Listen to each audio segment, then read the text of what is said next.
Principia Theologica, Lecture 7, The God Experiment, Part 2. Hi, Sol Soler here. So, this is Part 2, the second lecture about the God Experiment, where we discuss what the God Experiment is exactly and outline how to do it. So in the first part, in Part 1, we talked about the God Experiment and about how to approach the God Experiment. Certain attitudes you need to have in approaching the God Experiment if you want the experiment to be, if you want to carry out the experiment successfully or just to carry it out fairly. What did we talk? We talked about humility, in the face of existence, in the face of the universe, intellectual humility to make sure and acknowledge that science, as impressive as modern science is absolutely not complete. Our understanding of the universe is not complete, and that science, throughout the history of science has regularly shocked us, and the universe has become more amazing, more impressive than we ever thought it could be. That's repeatedly happened in the history of science. The first astronomers thought that our solar system was the whole of space. First people that looked into the sky to study it scientifically thought that our single solar system was the whole of the universe. And they thought that the Earth was at the center. Now we know that our solar system is only the tiniest subset of an incredibly, just unthinkably immense universe. It's, the universe is so big that its size becomes meaningless. Like there's no way for a human to really have any sort of intuitive understanding of just how big the universe is, because it's just so big, and there are billions of stars just like our sun in our Milky Way galaxy alone, and many billions of them will be being orbited by planets similar to our own. Okay, so scientific revolutions can come along at any time and change our scientific picture of our universe, and up until my principles of the physics of consciousness, science had nothing to say about consciousness whatsoever, zero to say about consciousness, and it's undeniable that consciousness is fundamental to our experience and our understanding and our knowledge of our universe. That's undeniable. Like consciousness is the most fundamental experience and phenomenon of this universe, because all phenomena of our universe are experienced through consciousness. Everything you've ever experienced, you've experienced consciously through your consciousness. So consciousness is fundamental to all experience and all learning and all understanding. Anytime you ever understand anything, if you're understanding my words right now, then you're understanding them consciously, and you are conscious. Okay. So science had nothing to say about consciousness, and God and the human soul are conscious entities. And because science had nothing to say about consciousness, scientists made the mistake that human souls and God don't exist. And because of determinism as well, because of Newton's determinism, they thought, there's no such thing as human free will, so God doesn't really make sense if there's no such thing as free will, because what's essential to God is morality, and what's essential to morality is making free choices. If all your behavior is totally determined, then you can't be held responsible for anything you do. It's been determined since the beginning of time, which makes our lives meaningless. And thankfully it's not true. As I've shown in my lectures on consciousness, free will is an intrinsic fundamental property of the energy and particles of our universe.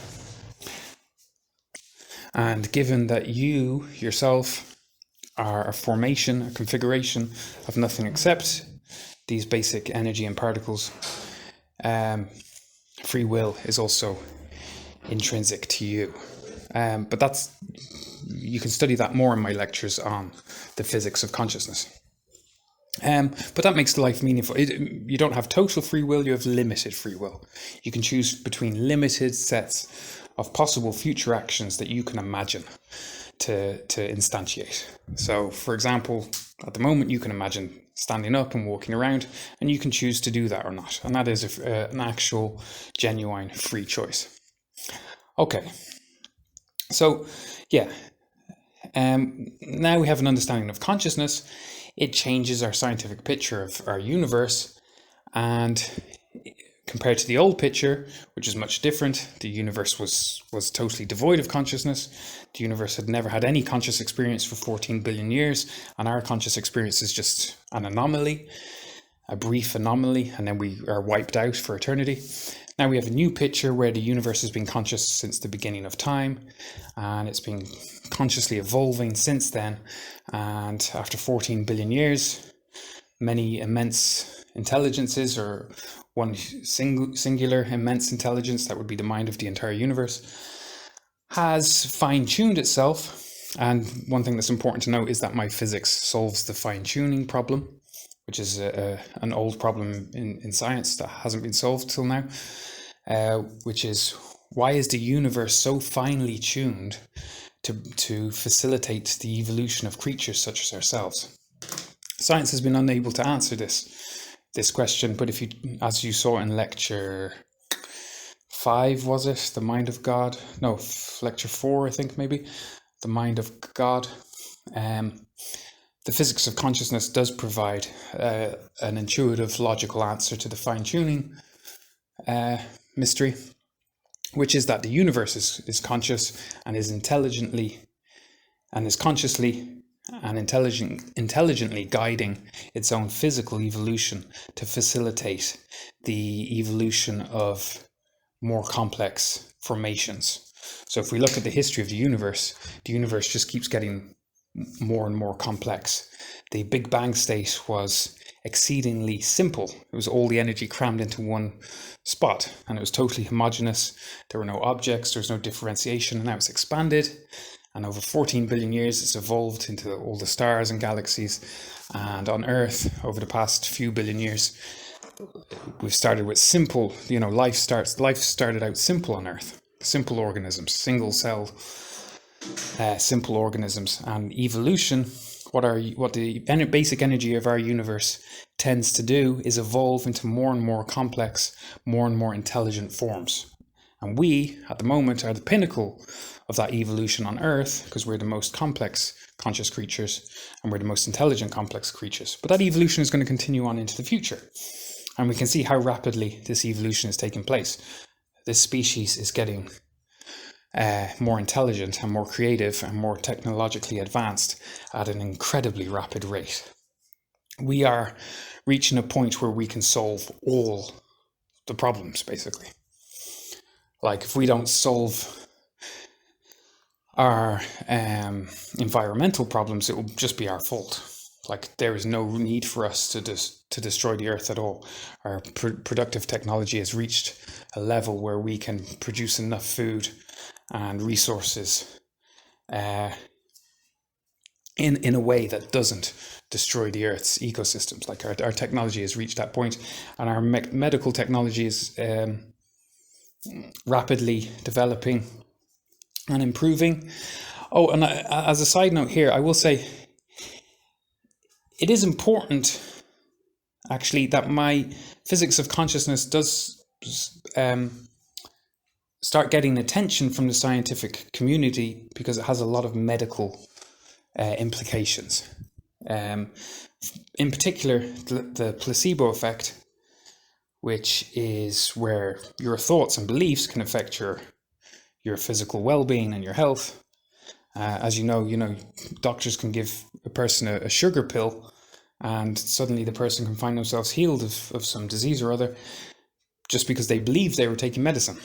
Now, scientists have been unable to explain that till now, because they haven't been able to, because they haven't had any understanding of consciousness. Whereas in my understanding, with my physics of consciousness, it makes perfect sense. Your whole body is formed out of conscious energy and particles. They're all consciously connected in different ways. So the conscious thoughts you have in your brain are physically embedded within your body and physically connected to the body surrounding your brain, and they have physical effects. And since all energy and particles are conscious, all these physical effects are also conscious effects, and your thoughts, your belief that you are going to get better can have an effect such that you do get better.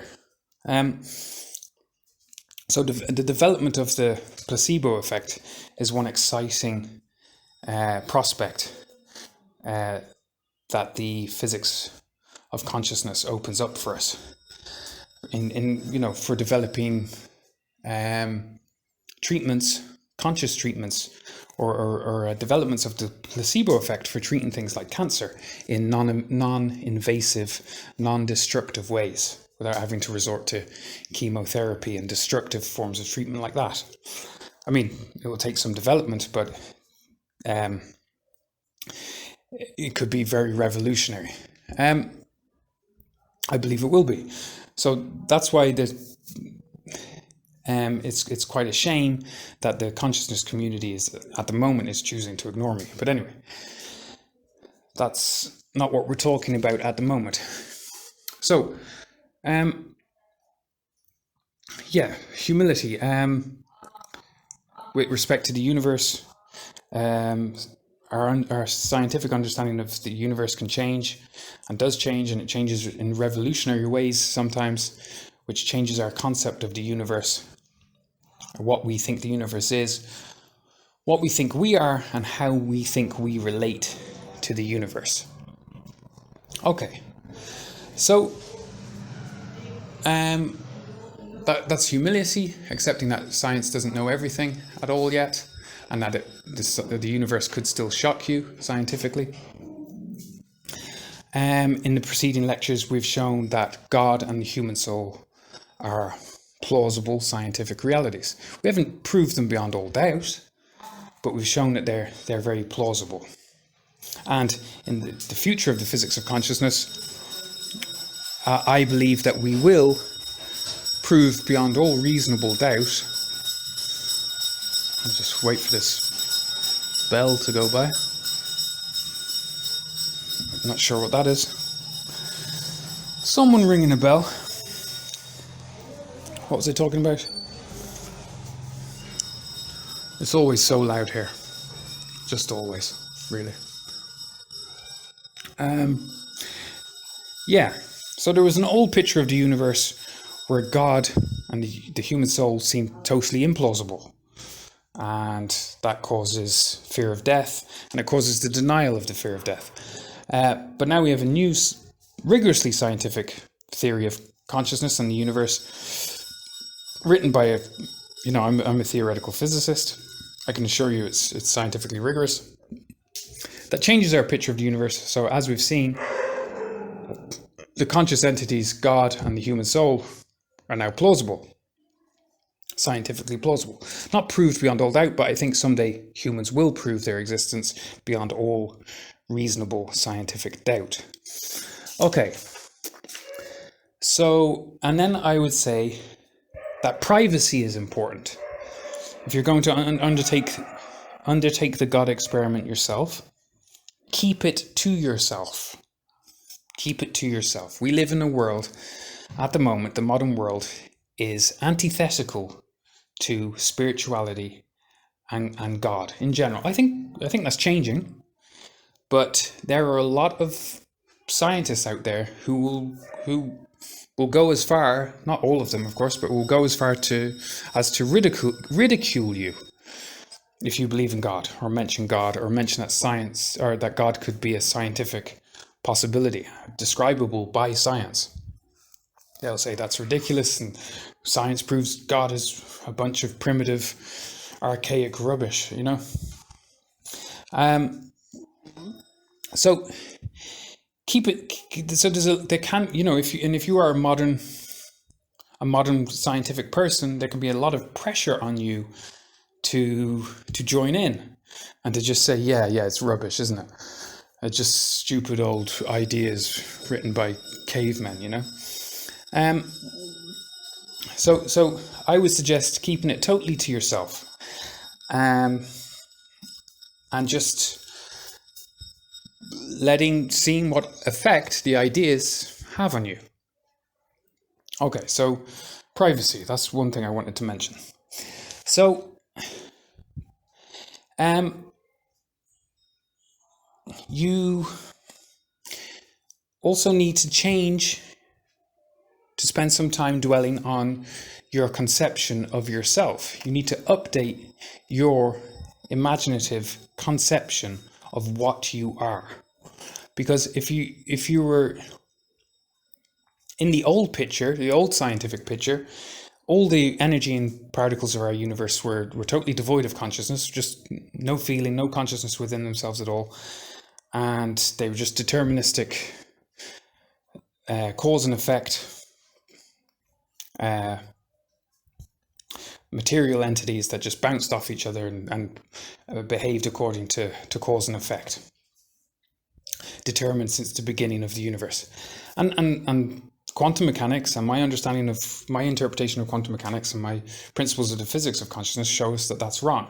So you need to, and in the old picture, the universe around you was totally dead, had an unfeeling, unintelligent, unconscious, non-conscious. And your consciousness somehow just switched on for a brief moment within that dead, non-conscious universe. You need to change that picture because it's not true. Just modern science keeps on developing, and we keep on discovering more, and we keep on more and more accurately describing our universe scientifically, and you need to modify your picture so that it's up to date with what we know about science. And then you have a very different picture of yourself. You're made of energy and particles, nothing else. All those energy and particles are conscious and possess free will, and they've created a center of consciousness within your central nervous system. That's why you feel like one individual centered self within your body. You don't feel like more than one person or more than one. You feel like you're having one singular conscious experience all the time. That's within your central nervous system. That's why people intuitively call the central nervous system the central nervous system, because it centralizes conscious experience from throughout your body to one center point, at which point is your physical soul. That witnesses, observes, and then makes choices, collapses wave functions. That's what your soul does, like within your body. Your body is also constantly emitting light and absorbing light from the universe around it. And this is conscious light, because all energy is conscious.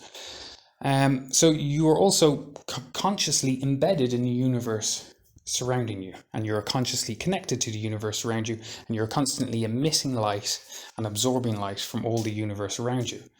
And then not only that, but you're absorbing sound waves, and now you're absorbing the sound waves of my voice. And that's another way of consciously linking with the universe around you. And you are also, what else? You are a conscious process. Like a human being is not a static thing, a static object, an unchanging static object. No, it's a process. Nothing in the modern science has shown that nothing in our universe is ever motionless. Everything that exists in our universe is in constant motion, constantly vibrating, constantly emitting light, constantly absorbing light, constantly changing. So you are not an unchanging static object. You are a physical process. And this physical process, your physical conscious process, actually, its truest beginning is actually the Big Bang, the beginning of time at t equals 0, when all the energy of the universe came into existence all of a sudden. Now, energy is neither created nor destroyed, so all the energy that makes you, and all the energy that makes me, and all the energy that makes all humans was present in the Big Bang at t equals 0, at that moment. And and that was a conscious process, because all energy is conscious. So all of the energy in you, all of the energy in me, began in the Big Bang and shared in that conscious process, that conscious experience. So I find that quite amazing, that all the energy making me experienced that first conscious state, and so did all the energy in you. That's something that every single joule of energy within our physical forms has in common. As yet, we don't know what that conscious state was, but the physics of consciousness in the future, I'm sure we will gain insight even to questions as mysterious as that. And since then, our universe has been, as physics has shown, has been evolving physically in a continuous way. And as my physics shows, all of that physical evolution is also a conscious evolution, where choices are being made by different parts of the universe. The configuration of the universe is decided locally. Like, different parts of the universe decide how to act, where and when they are. So, for example, you control your body at any given time, and you can move it around, and you can also control things nearby you that you're stronger than. So you can, change the configuration of your bedroom, move things around. So the universe is controlled locally. Each part of the universe controls itself consciously. And your conscious experience now is at the tail end of a 14 billion year continuous conscious evolutionary process, which is quite an amazing thing to think, I think. So you need to update your picture, your scientific understanding of what you are, and your scientific understanding of what the universe is. The universe is a physical thing, but also a conscious thing, and a thing that evolves and tends to evolve more complexity and more intelligence. We can see this here on Earth. This is just what our universe tends to do. It tends to evolve intelligence and complexity, which makes the idea that over 14 billion years, once particles were created, that the universe itself became a very immense mind and a very intelligent mind. It didn't start off as a the interesting thing about this theory of God is that at the moment of the Big Bang there was no God, because the universe wasn't intelligent then. A defining characteristic of God is immense intelligence, so that he plus she can guide the evolution and development of the universe. You need immense intelligence as a requirement for God. So God wouldn't have existed, according to this theory, at t equals 0, but evolved into existence. So by reaching a level of immense intelligence such that it had enough control over the evolution of the universe to ensure that the continued evolution of the universe was a good thing, a good moral thing. And that this intelligence has taken care in the evolution of other creatures such as ourselves, such that in an ultimate sense, we are safe. Like, that's what you want to feel. You want to feel safe and secure, not just in your day-to-day human life. Obviously every human wants to feel secure. You don't want to live somewhere dangerous. You don't want to be under physical threat. But that's with respect to the humans around you. Then you need to take into consideration your relationship to the universe that you've been created out of. Do you feel secure with respect to the universe that's created you? Now, if you think you're going to die and never exist again, then no, you don't feel secure. You feel doomed, and the universe is your enemy. Whereas faith in God, faith in the universe, faith in existence is that no, there is some intelligence that I might not yet. There's some intelligence behind me coming into existence that I might not yet be able to fully comprehend. That such that in an ultimate sense, I'm safe. So that even if I am killed, because I live in a dangerous neighborhood, and that's a terrible thing to happen, and that's very scary. But from God's perspective, in an ultimate sense, you're still totally safe. Yes, this one particular life was destroyed and cut short, which is a tragedy, but it's not an ultimate tragedy. It's a temporary tragedy. You will begin a new life. The most integral part of you, that is your soul, is safe due to its very small size and its quantum nature. The most integral part of you, your soul, is safe, and that leaves your body, which has been using as a means of expressing itself and interacting with other souls. That's what souls do. They form a body around themselves, and they interact with each other through these bodies. Human bodies are a means for souls to communicate with one another in interesting, joyful, and happy ways to make life, the existence of the universe, meaningful locally here on Earth.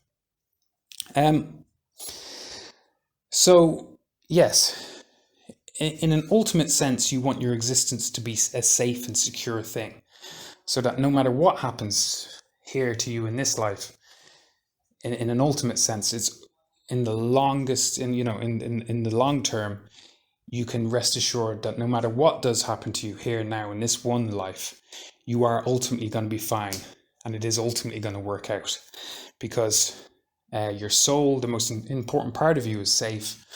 Every life is a learning experience and part of your evolutionary journey, and at some point, and I think at some point quite soon, this species is going to reach a level of intelligence where we do actually achieve real civilization. And we're very close to it now.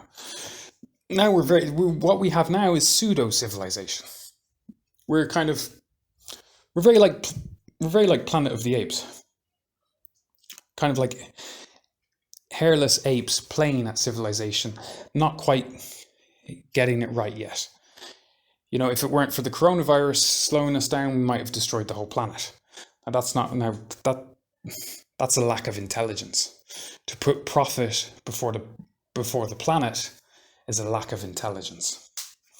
But we are getting more and more intelligent, and we're quickly reaching a point where, and we're getting more and more civilized, less and less violent.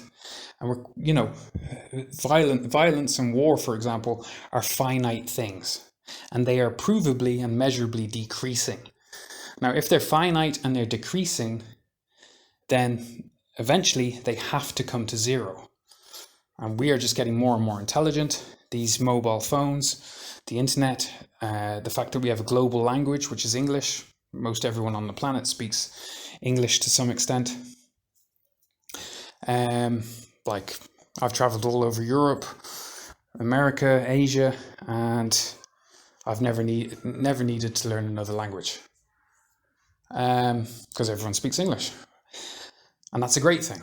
That's globalization, and it has some downsides, but it's ultimately a very great thing, because you can't have world peace until you have I'm not saying, no, don't get me wrong, I'm not saying that the whole world will speak English and only English. I'm just saying that the whole world will be able to speak English. I'm not saying it'll be the whole world's first language. It's not going to take over as the only language, not at all.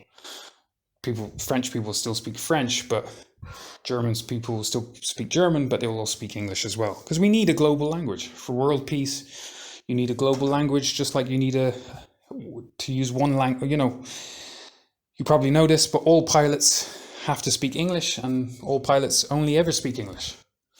International pilots speak English and only English, and it's actually illegal for them to speak any other language whilst they're flying planes, because you need everyone on the same linguistic page. And the same is true for world peace. And that's one thing is to listen, when you're listening to these ideas, to feel how optimistic they are and feel that optimism. Part of the God experiment is feeling things, feeling the optimism, feeling the hope, and being honest with yourself that you do want there to be a God. That might be different. That's why I also mentioned privacy. A lot of people are atheists now, and you might have told everyone you're an atheist, and you might have had arguments about atheism. So you might feel adverse to even considering God as plausible. So that's why just keep it to yourself at first. Just play with the ideas, let the ideas sink in, and see if they induce any feelings of hope, any desire that, oh, this guy's crazy, he's trying to use science to prove God, but is there not a part of you that hopes it is true in the end? That what I'm saying is true in the end. Start listening to those feelings and being honest with yourself about how much you would prefer that there were some intelligent, benevolent meaning and guidance to all this, such that even if your life is a shambles now, and my life is a shambles now, disaster by any measure, but it's changed me so much. I'm much more at peace with life, and I'm much more brave and resilient and able to cope with things, because I know that if this life does go wrong, it's not the end of the world. If you believe that this is your one and only shot at existence, and then if it goes wrong, then that's really too much to take psychologically. That's too much of a disaster to live with. Okay. And now what I'm going to mention here, and I probably should have mentioned this earlier, but I didn't. 3 types of faith in God. So yeah, I don't know who I'm talking to. You might be an atheist, or you might be an agnostic who leans to the idea that there isn't, leans to an agnostic who leans towards atheism, or you might be an agnostic who leans towards faith, or you might be someone that has faith. So this experiment would be different for those different classes of people. If you already have faith in God, you already believe in God, cool, me too.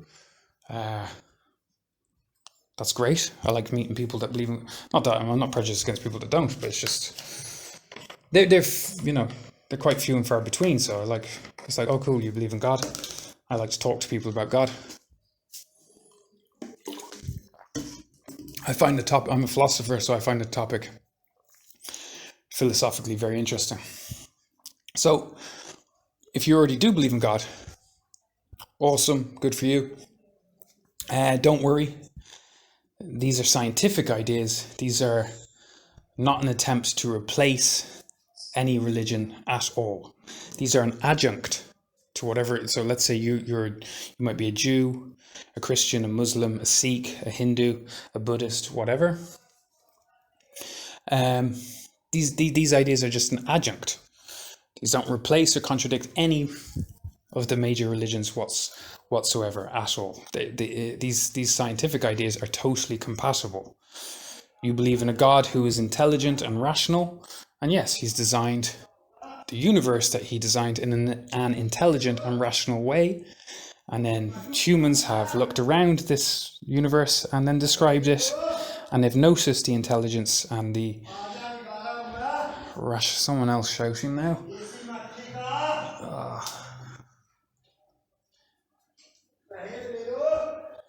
Chupkra.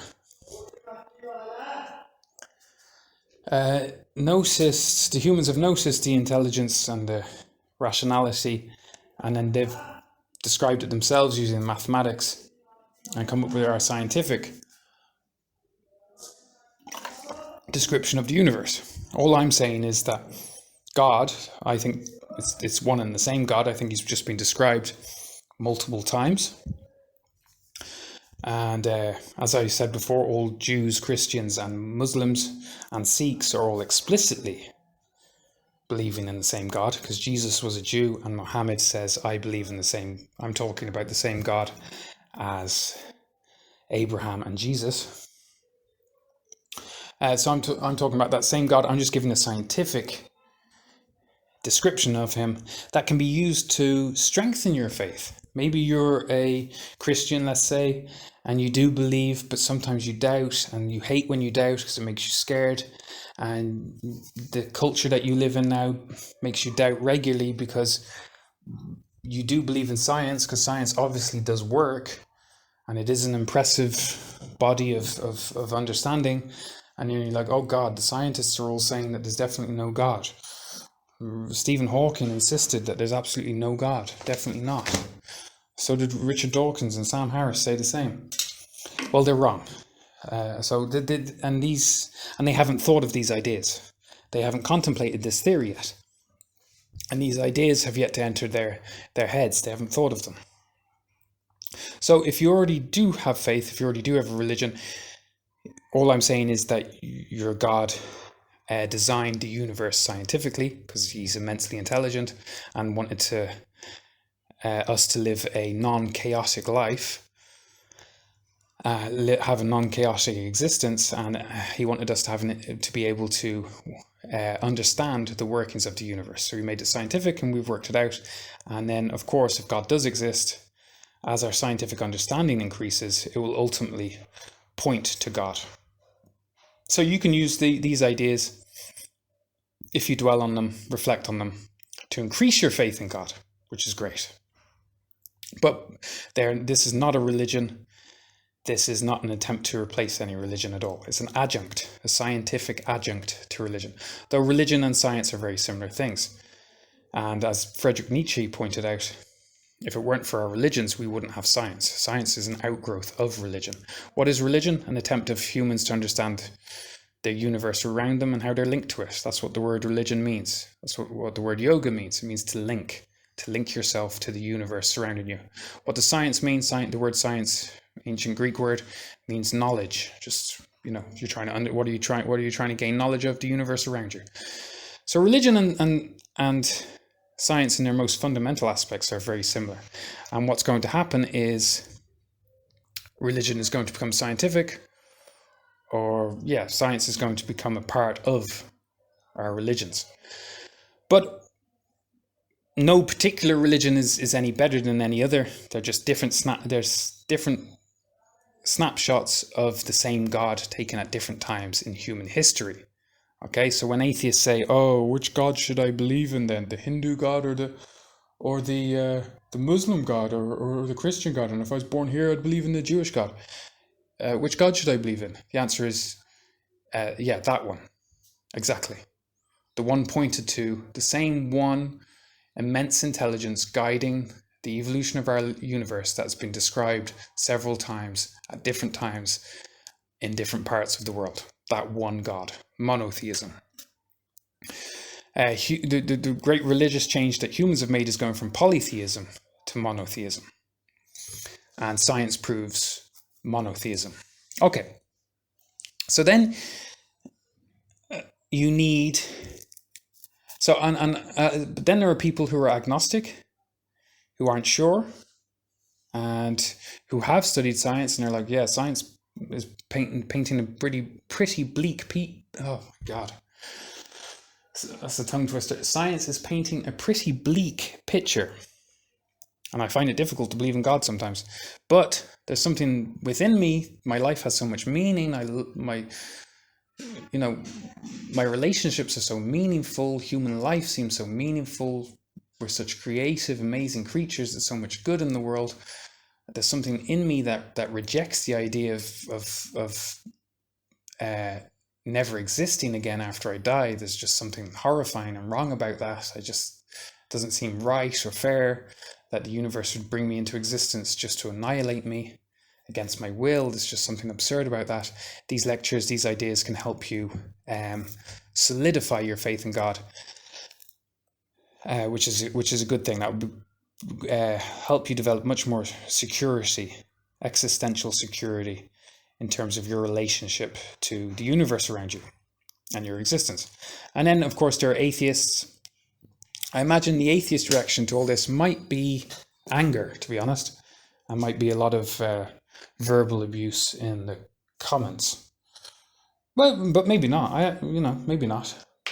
But I have received some in the past. So, and I don't know. Modern atheists are quite aggressive, to be honest. And yeah, So I don't know, but that's why I'd say keep it private. Conduct this experiment yourself, and yeah, just see how you feel. See what happens. Okay, it's what it is a thought experiment, where you just, the first thing is to just define God plausible. We live in a culture that ridicules the idea of God and thinks it's totally implausible. So the first thing to do is just, and you know, I really advise meditation, lying on the bed, spending, these are important questions. Whether you believe in God or not is the most important question you'll answer in your life. And it will have huge effects on your psychology, your self-esteem, and how you live your life. And that's just inevitable. Okay. So yeah, finding God. I mean, once you find God plausible, that's basically once you find God plausible. I think it's likely that then, before long, it's quite inevitable. There's kind of a logical progression to all this. It's inevitable that you will end up developing faith in God, like quite complete faith in God, after you've once found God plausible, the existence of God plausible. And if you have been an atheist for a long time, or if you haven't thought about these things for a long time, finding God plausible should be quite an experience. Like, oh my God, I might live in a universe like that. Where I'm going to continue existing and continue evolving indefinitely, and I'm going to become even more than I am now. Like, look at what humans have become since we share a common ancestor with chimpanzees. We used to be like chimpanzees. No language, no maths, no technology. And now we've landed on the moon, we're going to Mars, we have the internet, etc., etc. Language, maths, music, poetry, art, the whole deal. It's astonishing. Look at the last 30 years of evolution, how much things have changed, how much technology has progressed. The fact that this could go on indefinitely, and why would it stop? There's no need for it to stop. The universe, energy can be neither created nor destroyed. This evolution can continue indefinitely forever and just keep on getting more interesting, more beautiful, more creative, more intelligent. That's the first time you truly grasp that might actually be your existence. You will feel awe. You might have to lie down. Like, awe is a good signpost that you're actually achieving faith in God.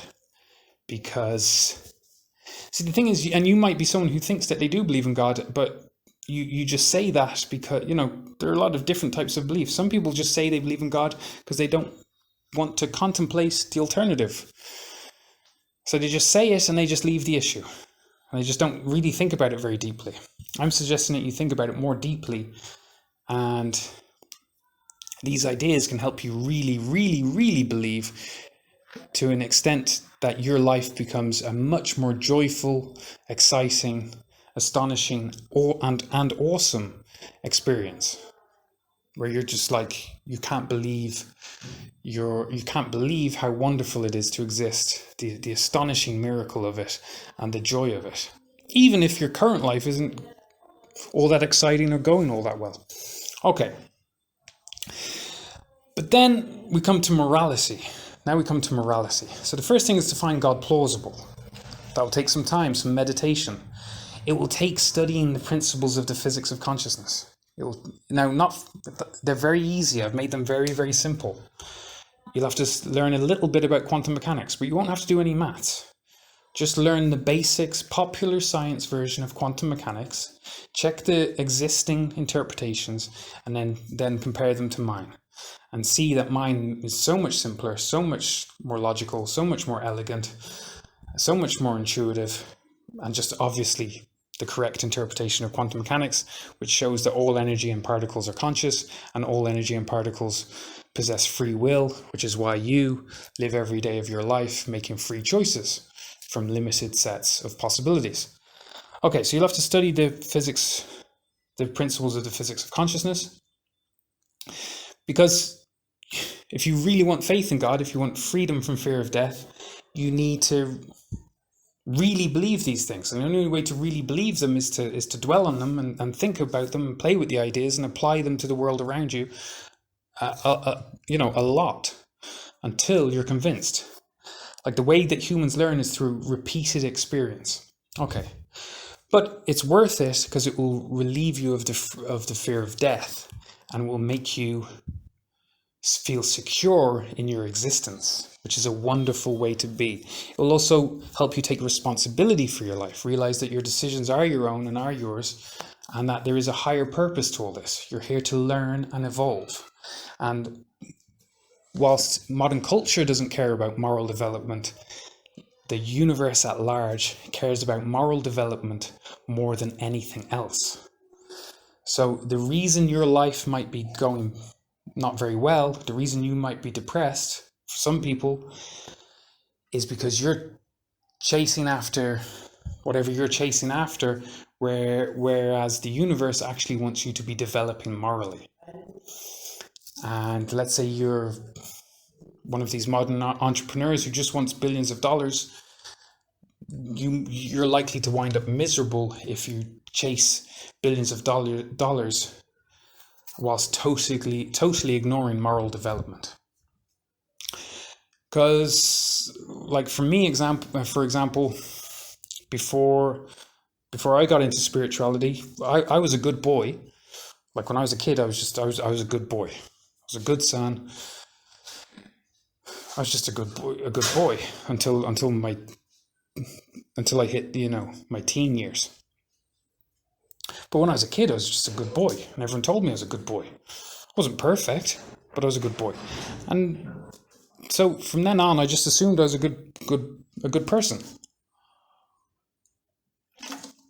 But I had quite a difficult life, to be honest.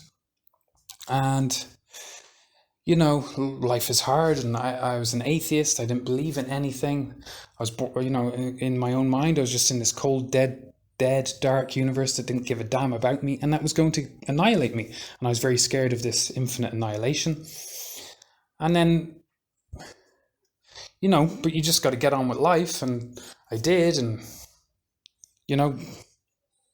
school, university, girlfriend, alcohol. I come from quite an alcoholic country. And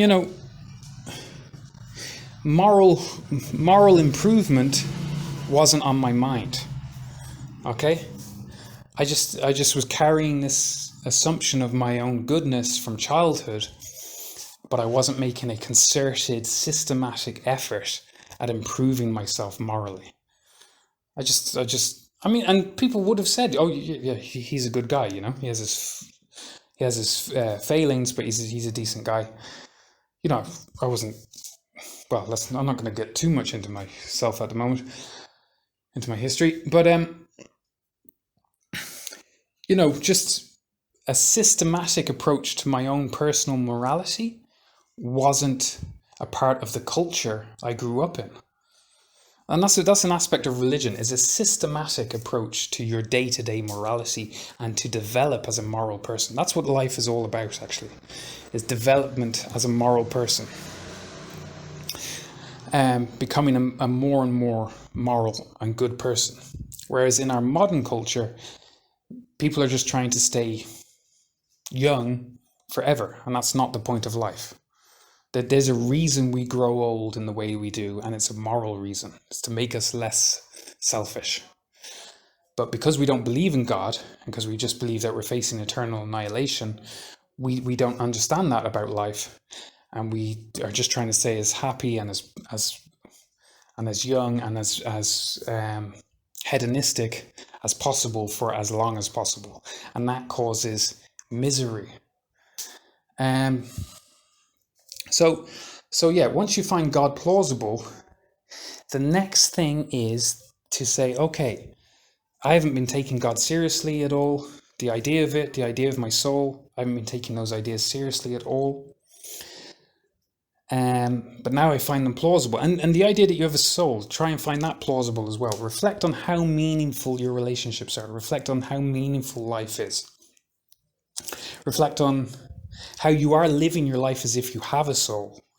If you watch a movie and it's sad, you feel that sadness. You know, some tear-jerking movie, like a good one that really affects you, you cry as if you have a soul. You know, you mourn someone as if you have a soul. You enjoy art and music as if you have a soul. And actually, the most ancient philosophical idea humans ever had is the soul. And it makes a lot of sense that we had that idea because we actually possess one.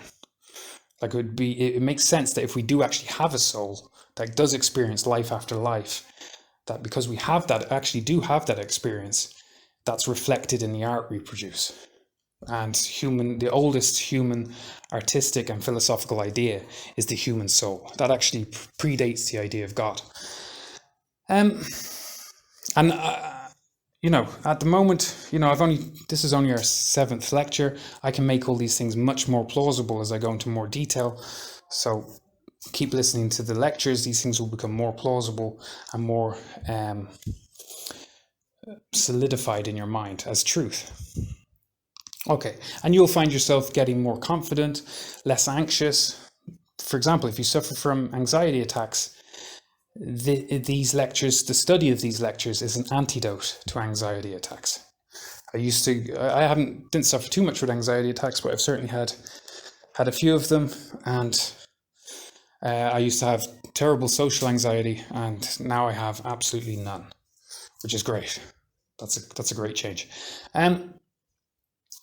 But yeah, you have to. The God experiment basically is finding God plausible. So as of yet, you're not sure, not totally sure, but you're like, okay, wow, this is more plausible than I ever thought it was before. Okay, and science does really. Modern atheistic science creates more questions than it answers. Like, what are we? How are we conscious? Why do we feel these things? Why did the idea of the soul develop? Why did religions develop? Modern science doesn't say anything about consciousness whatsoever. So it's just such a huge gap in their theory. So you find God plausible, and then you realize that life isn't just about, oh, I'm here for a good time. You know, there's that phrase, you're here for a good time, not a long time, is one phrase. And what I'm going to tell you is that's the worst possible philosophy to live a human life under. You live in that way, we're here for a good time, not a long time. You will eventually, you'll have a good time in your 20s because your body will be, your body will be healthy. What young people don't realize is that the second half of life is painful daily. Just walking upstairs is painful. That's something that young people don't really realize because it's horrifying. That pain is just going to be a daily part of your life. At least it's horrifying if you're living a meaningless life. Okay, so what I'm suggesting is that idea that you're here for a good time is the worst possible way to live, and the older you get, the more misery that philosophy of life will bring into your life. Your life will become more and more miserable, lonely, and scary. More than anything, it will become scary. That's not a way to live. That's the wrong way for a human to experience life, to go through life. So what I'm suggesting to you is, if you look at the history of humanity, we are getting progressively more and more moral. For example, one example that I like a lot, when Shakespeare lived in London, when he walked across the River Thames, there used to be heads on sticks. The authorities at the time, if people committed certain crimes, they would torture these people, chop off their heads, put their head on a spike, and put the spike with the head like a lollipop across the River Thames. Why? To dissuade other criminals of behaving badly. Now, that was in Shakespeare. That was only 400 years ago, Shakespeare's time. 400 or 500 years ago. And, we consider Shakespeare kind of like a bastion, a paragon of culture and civilization. But like, if you think about it, imagine if you had to walk past heads on sticks, like real human heads on sticks every single day of your life. It would be horrifying. It would change you as a human being. For you to go back and live there in Shakespeare's London, I mean, it was unthinkably filthy. The water was so dirty that the people had to drink wine in the mornings instead of the water because alcohol is sterile. And there were heads on sticks everywhere, and you could get tortured. That wasn't very long ago in the grand scheme of things. And that era produced Shakespeare. But for us now, that's hell. Shakespeare was in a filthy, brutal, violent hell. So our species is developing morally all the time, and has been since the beginning of time. You go further back than Shakespeare, and the further you go back in time, the more brutal, violent this species become. Like, if you wanted a short history of the human species, the shortest history of the human species is, let me think, how many words is it?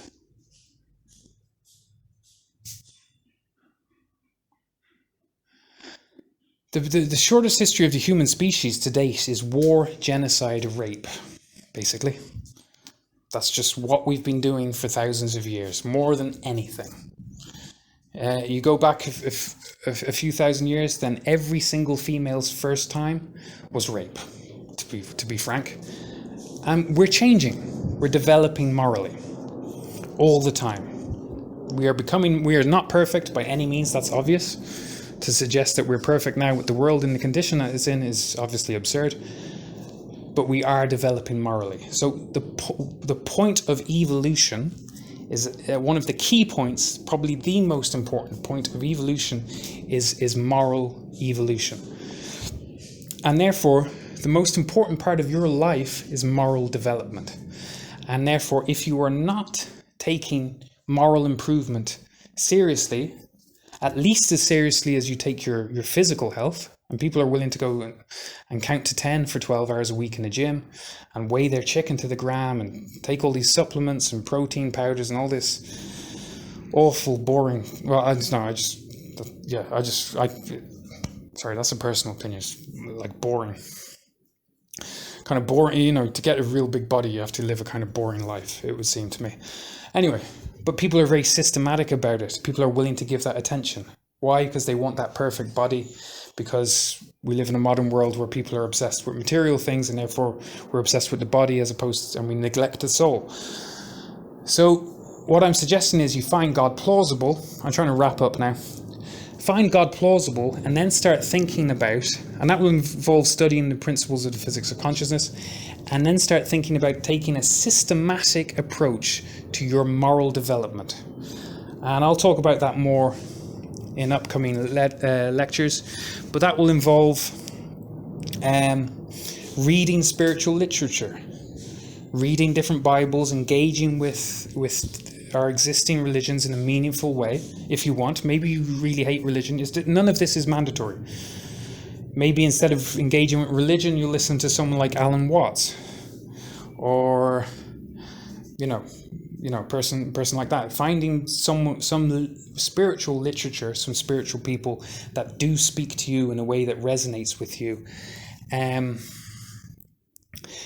Looking at your justifications and beginning radical honesty. Beginning radical honesty. Now, when I say radical honesty, I want to be very clear. I do not mean radical honesty with other people. Do not change your day-to-day life. Do not suddenly start wearing a new, robes or beads or anything. Live your normal everyday life. Just let these ideas and the physics of consciousness and the theories of God and the soul, just let them engage with them in your consciousness, and think about taking a more systematic approach to your moral life. So that means, radical honesty, not with other people. If your mom comes downstairs wearing a new hat and you don't like it, and she says, what do you think of my hat? You don't say, Mom, I don't like your hat. You say, Mom, I love your hat. It's beautiful. You look amazing. Of course, that's what you say to your mom if she has a new hat. My mom doesn't wear hats. But radical honesty with yourself, and that's a difficult thing, and that takes years and years, if depending on what stage you're at the moment.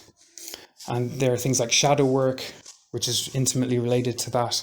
So radical honesty with yourself. First, admit that you are scared of death. Admit that you would prefer that there was some higher meaning, purpose. Admit that you don't want to stop existing for eternity. Admit that you lie. Admit that you are far from morally perfect. And that you make a lot of justifications. And that you... See, here's the basic thing. There's what we are all pretending to be. And then there's what we would do if we knew no one would ever know that we had done it. Okay? So it's like, someone might say, I would never, I don't know, cheat on someone, cheat on my partner. Obviously, that's what you're telling everyone around you. You're not going to go around telling everyone, oh yeah, I'd cheat. You're definitely not going to tell your partner's friends anyway. But then there's what you would actually do if you were totally sure no one would ever know. Okay, so there are those two different yous.